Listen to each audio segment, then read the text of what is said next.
오늘은 많은 분들이 매일처럼 드시고 계시는 꿀에 대해 이야기해 보겠습니다. 꿀은 예로부터 몸에 좋은 자연식품으로 알려져 있고, 기침이 날 때나 기력이 떨어질 때, 또 입맛이 없을 때 많이 드시는 음식입니다. 그래서 꿀은 무조건 몸에 좋은 음식이라고 생각하시는 분들도 많으실 겁니다. 하지만 아무리 좋은 음식이라도 함께 먹는 음식에 따라서는 오히려 몸에 부담이 될 수 있습니다. 특히 연세가 있으신 분들께서는 소화 기능이나 면역력이 예전 같지 않기 때문에 음식의 궁합이 더 중요합니다. 잘못된 조합으로 드시면 속이 불편해지거나 복통이 생기거나 체력이 오히려 더 떨어질 수도 있습니다. 그래서 오늘은 꿀과 함께 먹으면 좋지 않은, 다시 말해 꿀과 상극인 음식 세 가지를 전문가의 관점에서 차분하게 설명드리려고 합니다. 이 영상은 자극적인 내용이 아니라 평소 식습관을 조금만 조심하면 건강을 지킬 수 있다는 취지로 준비했습니다. 어렵거나 복잡한 이야기가 아니라 누구나 이해할 수 있도록 쉽게 풀어서 설명드릴 예정이니 편안한 마음으로 끝까지 들어주시기 바랍니다. 먼저 꿀이 어떤 성질을 가진 음식인지 간단히 짚고 가겠습니다. 꿀은 따뜻한 성질을 가진 식품으로 몸을 부드럽게 데워주고 기운을 보충해주는 작용을 합니다. 또한 살균 작용이 있고 피로 회복과 장 건강에도 도움을 줍니다. 그래서 예로부터 꿀은 약처럼 귀하게 사용되어 왔습니다. 하지만 꿀이 따뜻한 성질을 가지고 있다는 점이 바로 오늘 이야기의 핵심입니다. 성질이 너무 다른 음식과 함께 섭취하면 몸 안에서 균형이 깨질 수 있습니다. 특히 위장과 장이 약해진 상태에서는 이런 음식 궁합이 더 큰 영향을 미칩니다. 오늘 알려드릴 내용은 세 가지입니다. 이 세 가지는 평소에 아무 생각 없이 드시기 쉬운 조합이지만 몸 상태에 따라서는 오히려 소화장애나 염증 반응을 유발할 수 있습니다. 특히 당뇨가 있거나 위장이 약하신 분, 체력이 쉽게 떨어지는 분들은 더욱 주의가 필요합니다. 이 영상을 끝까지 보시면 꿀을 어떻게 먹어야 약이 되고 어떻게 먹으면 독이 될 수 있는지를 명확하게 아실 수 있을 것입니다.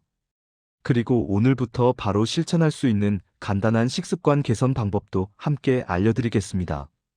그럼 지금부터 첫 번째 주제인 꿀과 뜨거운 물의 관계부터 차분히 살펴보겠습니다. 꿀과 뜨거운 물의 조합은 많은 분들이 아침마다 습관처럼 하고 계시는 방법입니다. 공복에 따뜻한 물에 꿀을 타서 마시면 몸이 부드러워지고 장이 편안해진다고 생각하시는 분들이 많습니다. 실제로 미지근한 물에 꿀을 타서 마시는 것은 도움이 될 수 있습니다. 문제는 물의 온도가 너무 뜨거울 때입니다. 꿀은 열에 매우 약한 식품입니다. 40도를 넘어가는 온도에서는 꿀 속에 들어있는 효소와 영양 성분이 빠르게 파괴되기 시작합니다.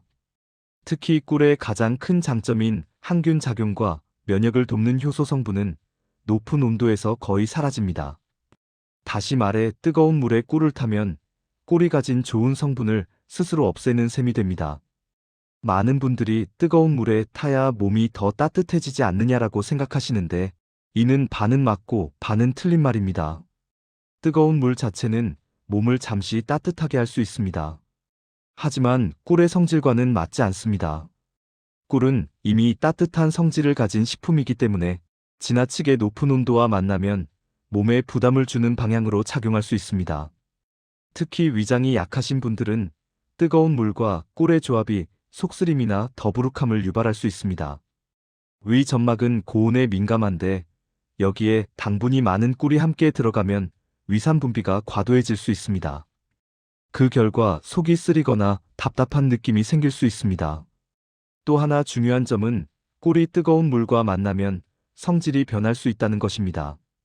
한의학적으로 보면 꿀은 부드럽고 완만한 기운을 가진 식품인데 과도한 열을 받으면 성질이 탁해질 수 있다고 봅니다. 이렇게 되면 몸에 이로운 작용보다는 부담을 주는 방향으로 작용할 가능성이 커집니다. 실제로 인도 아유르베다 의학에서도 꿀을 뜨거운 물이나 뜨거운 음식에 섞는 것을 금기로 여깁니다. 꿀이 고온을 만나면 체내 독소처럼 작용할 수 있다고 보기 때문입니다.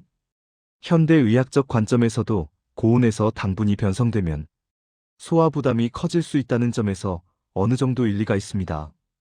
그렇다면 꿀은 어떻게 먹는 것이 가장 좋을까요? 가장 이상적인 온도는 사람의 체온보다 약간 높은 정도, 즉 35도에서 40도 이하의 미지근한 물입니다. 손을 넣었을 때 따뜻하다고 느끼되 뜨겁지 않은 정도가 적당합니다.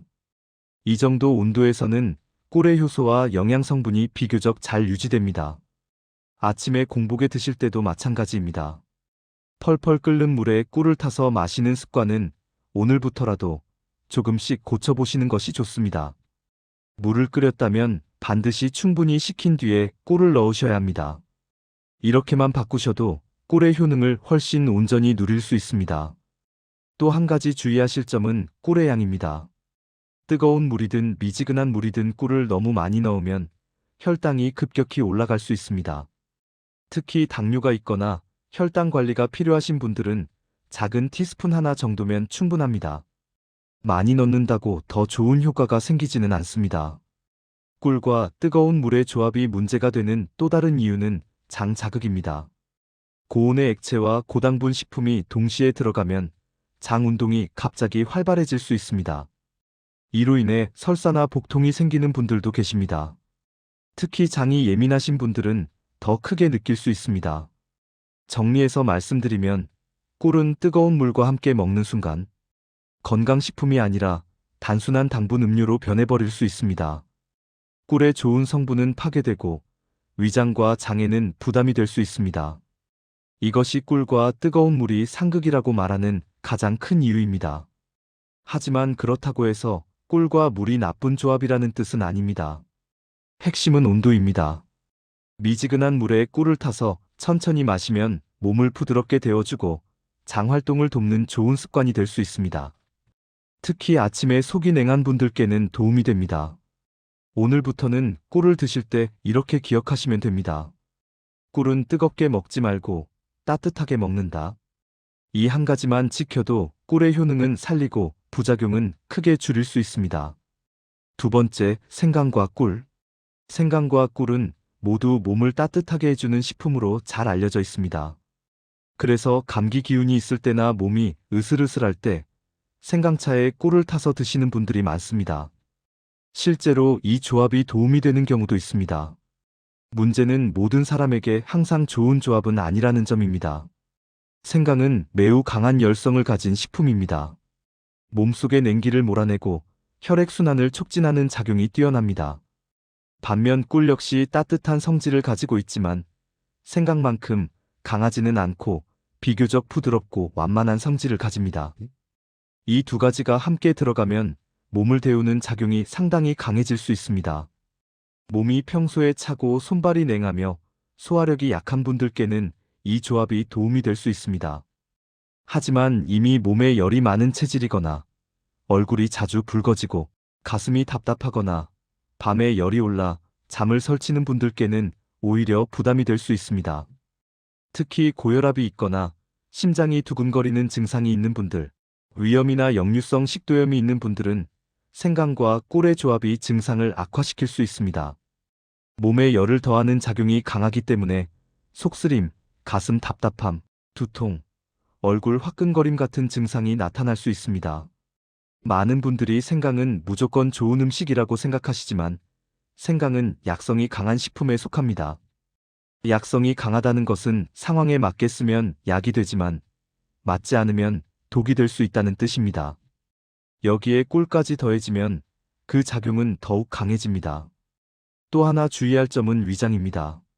생강은 위를 자극해 소화를 돕는 작용을 하지만 위 점막이 약한 분들께는 자극이 될 수 있습니다. 여기에 꿀의 당분이 더해지면 위산 분비가 과해질 수 있고 속쓰림이나 메스꺼움이 생길 수 있습니다. 특히 공복에 생강차에 꿀을 타서 드시는 습관은 조심하셔야 합니다. 공복 상태에서는 위가 가장 예민한데 이때 강한 열성과 자극성이 있는 생강과 꿀이 들어가면 위장에 부담이 크게 갈 수 있습니다. 연세가 있으신 분들일수록 이 부분은 더욱 중요합니다. 또한 당뇨가 있거나 혈당 관리가 필요하신 분들께는 꿀 자체가 부담이 될 수 있는데 여기에 생강이 혈액순환을 빠르게 하면 혈당 변동폭이 더 커질 수 있습니다. 그래서 이 조합은 양과 빈도를 반드시 조절하셔야 합니다. 그렇다면 생강과 꿀은 절대 함께 먹으면 안 되는 조합일까요? 그렇지는 않습니다. 다만 상황과 체질, 그리고 먹는 방법이 중요합니다. 몸이 차고 감기 초기에 오한이 있고 소화력이 약간 떨어진 상태라면 소량의 생강차에 꿀을 아주 조금 넣어 드시는 것은 도움이 될 수 있습니다. 이때도 중요한 것은 양입니다. 생강은 얇게 한두 조각이면 충분하고 꿀은 티스푼 반 정도만 넣어도 됩니다. 많이 넣는다고 효과가 더 좋아지지는 않습니다. 오히려 부담만 커질 수 있습니다. 그리고 하루 중 시간도 중요합니다. 저녁 늦게 생강과 꿀을 함께 드시면 몸에 열이 올라 잠을 방해할 수 있습니다. 가능하면 오전이나 낮 시간대에 드시는 것이 좋습니다. 또 한 가지 기억하셔야 할 점은 장기간 섭취입니다. 생강과 꿀을 매일같이 장기간 드시는 습관은 권장되지 않습니다. 몸을 계속해서 과열시키는 방향으로 작용할 수 있기 때문입니다. 특히 여름철이나 몸에 열이 많은 분들께는 더더욱 맞지 않습니다. 정리해보면 생강과 꿀의 조합은 필요할 때, 짧은 기간, 소량으로 섭취할 때는 도움이 될 수 있습니다. 하지만 몸에 열이 많은 분들, 위장이 약한 분들, 고혈압이나 심장 질환이 있는 분들께는 상극에 가까운 조합이 될 수 있습니다. 그래서 이렇게 기억하시면 좋습니다. 생강과 꿀은 약처럼 쓰고 음식처럼 상시로 먹지는 않는다. 이 원칙을 지키시면 불필요한 부작용을 충분히 피하실 수 있습니다. 이제 마지막으로 세 번째 주제로 넘어가 보겠습니다. 세 번째, 게와 해산물. 게와 해산물은 단백질과 미네랄이 풍부한 좋은 음식입니다. 특히 게는 기운을 보충해주고 몸속 노폐물을 배출하는 데 도움이 되는 식품으로 알려져 있습니다. 그래서 예로부터 보양식으로 많이 드셔왔습니다. 그런데 이 게와 꿀을 함께 섭취하는 것은 조심할 필요가 있습니다. 한의학적으로 보면 게는 찬 성질을 가진 대표적인 음식입니다. 반면 꿀은 따뜻한 성질을 가지고 있습니다. 성질이 정반대인 두 음식이 한꺼번에 들어오면 몸속에서 조화를 이루기 어렵습니다. 특히 소화력이 약해진 노년층에서는 이 충돌이 더 크게 나타날 수 있습니다. 게를 드신 직후 꿀차나 꿀이 들어간 음료를 마시거나 디저트로 꿀이 들어간 음식을 드시는 분들도 계십니다. 이때 복통, 설사, 속 더부룩함, 메스꺼움 같은 증상이 나타나는 경우가 종종 있습니다. 이것이 바로 음식 성질의 상극으로 인한 반응입니다. 현대 영양학적으로 보아도 설명이 가능합니다. 게와 해산물은 단백질 함량이 높고 소화 시간이 비교적 길어 위장에 부담을 줄 수 있습니다. 여기에 당분이 많은 꿀이 함께 들어가면 장내 발효가 빨라지고 가스가 차거나 장 운동이 과도하게 촉진될 수 있습니다. 그 결과 복부 팽만감이나 설사가 나타날 수 있습니다. 특히 위장 기능이 약해진 시니어분들께서는 이런 반응이 더 뚜렷하게 나타날 수 있습니다. 젊을 때는 아무 문제 없이 넘겼던 음식 조합이 나이가 들면서 갑자기 불편함을 일으키는 경우가 많습니다. 이것은 몸이 약해졌다는 신호이지 이상한 현상이 아닙니다. 게뿐만 아니라 일부 해산물도 마찬가지입니다. 조개류, 굴, 문어, 오징어 같은 음식들은 성질이 차거나 소화가 어려운 편에 속합니다. 이런 음식들을 드신 직후 꿀이 들어간 음식이나 음료를 함께 드시면 위장에 부담이 될 수 있습니다. 특히 여름철에 주의가 필요합니다. 더운 날씨에는 위장 기능이 상대적으로 약해지고 음식이 쉽게 상할 수 있습니다. 이때 찬 성질의 해산물과 따뜻한 성질의 꿀이 함께 들어오면 장 트러블이 생길 가능성이 더 커집니다. 또 한 가지 중요한 점은 알레르기 반응입니다. 해산물은 알레르기 반응을 일으키기 쉬운 식품입니다. 여기에 꿀이 더해지면 체내 면역 반응이 과도하게 자극될 수 있어 가려움, 두드러기, 복통이 심해질 가능성도 있습니다. 그래서 게나 해산물을 드신 날에는 꿀이 들어간 차나 음료, 간식은 피하시는 것이 안전합니다. 최소한 2~3시간 정도는 간격을 두고 섭취하시는 것이 좋습니다. 이 시간 동안 위장에서 해산물 소화가 어느 정도 진행되면 충돌 위험이 크게 줄어듭니다. 특히 설사가 잦거나 배가 차서 자주 아프신 분들, 손발이 차고 냉증이 있는 분들께서는 이 조합을 더욱 피하셔야 합니다. 몸이 차가운 상태에서 찬 성질의 해산물과 따뜻한 성질의 꿀이 동시에 들어오면 장 기능이 쉽게 혼란을 일으킬 수 있습니다. 그렇다면 게를 드실 때는 무엇과 함께 드시는 것이 좋을까요? 따뜻한 성질의 생강, 마늘, 부추, 파 같은 음식이 도움이 됩니다. 이런 음식들은 깨의 찬 성질을 중화시켜 주어 소화를 돕습니다. 반면 꿀은 식사 직후보다는 다른 시간대에 따로 드시는 것이 훨씬 안전합니다. 정리하면 이렇게 기억하시면 됩니다. 깨와 해산물은 찬 성질, 꿀은 따뜻한 성질. 성질이 다른 음식은 시간을 두고 먹는다.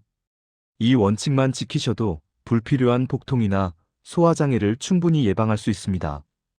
이제 오늘 말씀드린 세 가지를 간단히 다시 정리해 보겠습니다. 첫째, 꿀과 뜨거운 물은 상극입니다. 반드시 미지근한 물에 타서 드셔야 합니다. 둘째, 생강과 꿀은 필요할 때 소량으로만 사용해야 하는 약 같은 조합입니다. 셋째, 게와 해산물과 꿀은 함께 먹지 말고 시간 간격을 두어야 합니다. 이제 마지막으로 전체 내용을 정리하는 마무리 말씀을 드리겠습니다. 오늘 말씀드린 내용을 다시 한번 차분히 정리해 드리겠습니다. 꿀은 분명 몸에 좋은 식품입니다. 예로부터 기침을 완화하고 피로를 풀어주며 장을 부드럽게 해주는 자연의 약으로 사용되어 왔습니다. 하지만 어떤 음식이든 그렇듯이 어떻게 먹느냐에 따라 약이 되기도 하고 부담이 되기도 합니다. 첫 번째로 말씀드린 것은 꿀과 뜨거운 물의 관계였습니다. 꿀은 열에 약하기 때문에 뜨거운 물에 타서 드시면 좋은 성분이 대부분 파괴됩니다. 그 순간 꿀은 건강식품이 아니라 단순한 당분이 됩니다. 반드시 기억하셔야 할 것은 꿀은 뜨겁게 먹는 것이 아니라 따뜻하게 먹는 것입니다. 손을 넣었을 때 따뜻하다고 느껴지는 미지근한 온도가 가장 좋습니다. 두 번째로는 생강과 꿀의 조합이었습니다. 생강과 꿀은 둘 다 몸을 데우는 성질을 가지고 있기 때문에 필요할 때는 도움이 될 수 있지만 항상 좋은 조합은 아닙니다. 몸에 열이 많은 분들, 고혈압이나 심장, 두근거림이 있는 분들, 위장이 약한 분들께는 오히려 부담이 될 수 있습니다. 그래서 이 조합은 음식처럼 매일 드시는 것이 아니라 약처럼 상황에 맞게 소량으로만 사용하셔야 합니다. 세 번째로는 게와 해산물과 꿀의 관계였습니다. 게와 일부 해산물은 찬 성질을 가지고 있고 꿀은 따뜻한 성질을 가지고 있어 서로 상극이 됩니다. 함께 드시면 복통이나 설사, 소화장애가 생길 수 있습니다. 최소한 2~3시간 이상 간격을 두고 드시는 것이 안전합니다. 이 세 가지를 하나로 묶어서 기억하시면 좋습니다. 꿀은 좋은 음식이지만 궁합을 따져서 먹어야 약이 된다. 이 말 한마디가 오늘 영상의 핵심입니다. 연세가 들수록 몸은 예전처럼 강하지 않습니다. 젊을 때는 아무 문제 없이 먹던 조합도 나이가 들면 불편함을 만들 수 있습니다. 이것은 몸이 약해졌다는 뜻이 아니라 몸이 더 섬세해졌다는 뜻입니다. 그래서 음식 선택과 조합이 더 중요해집니다. 꿀을 드실 때는 항상 세 가지만 기억하시면 됩니다. 첫째, 뜨겁지 않게 먹는다. 둘째, 생강과는 약처럼 조심해서 먹는다. 셋째, 게와 해산물과는 시간을 나누어 먹는다. 이 세 가지만 지키셔도 꿀은 여러분의 건강을 돕는 훌륭한 식품이 됩니다. 오늘 영상이 여러분의 식습관을 조금 더 안전하고 건강하게 만드는데 도움이 되었기를 바랍니다. 특별한 약을 먹지 않아도 음식만 제대로 드셔도 몸은 충분히 좋아질 수 있습니다. 그 시작은 바로 이런 작은 습관 하나를 바꾸는 데서부터입니다.